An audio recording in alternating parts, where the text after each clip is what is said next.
Kombucha.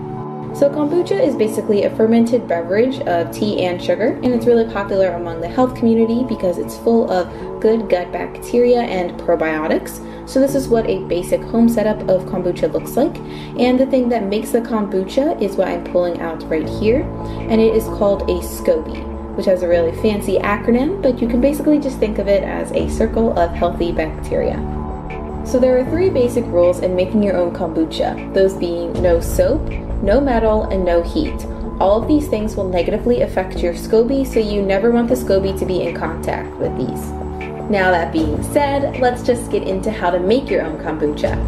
So step 1 is to get a Scoby. So you should receive a Scoby that's in about half of a cup of starter fluid from someone else's previous batch.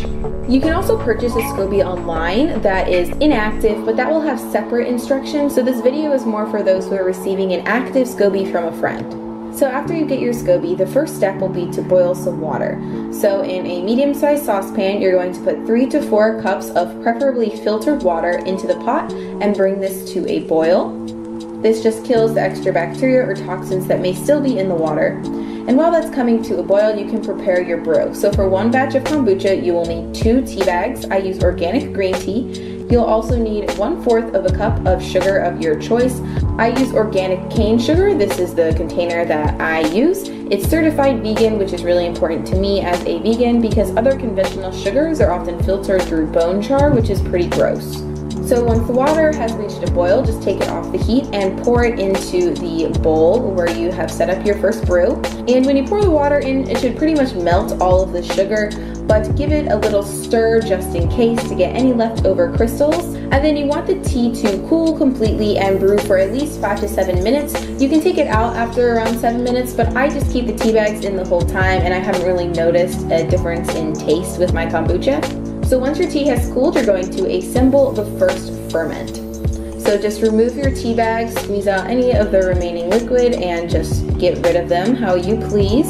So to assemble your first brew, you're going to need a glass mason jar that holds about 4 cups of liquid, and all you're going to do is pour the Scoby and the starter liquid into the jar, and then pour the cooled sugary tea water into the jar as well. And the sugary tea is a food for the Scoby, so the Scoby will eat the sugar in the tea water, and that will cause the liquid to ferment. So all you have to do is cover it with a little piece of cloth or a paper towel and a rubber band or hair tie to keep it secure.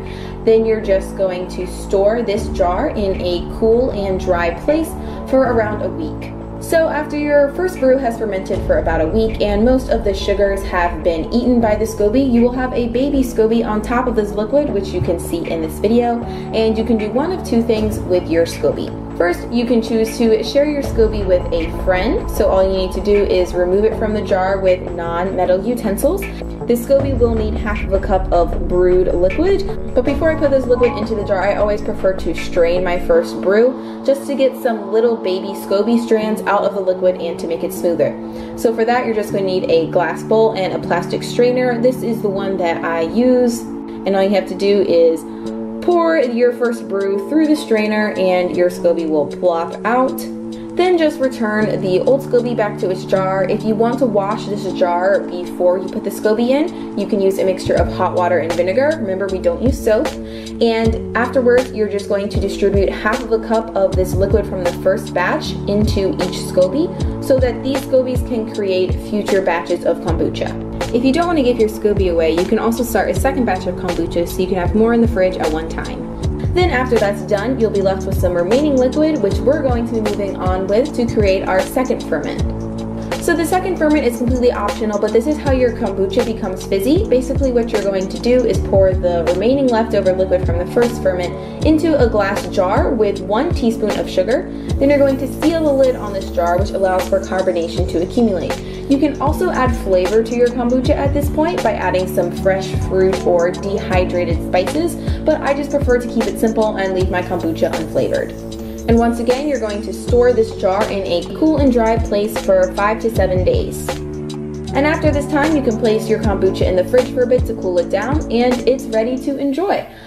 Like I've said previously, I prefer to drink my kombucha plain, but sometimes if I'm feeling fancy, I do add other fruit juices to it during this step, just if I want to mix things up every once in a while. But that is pretty much it, guys. I hope this video was helpful for some of you and it inspires you guys to make your own kombucha.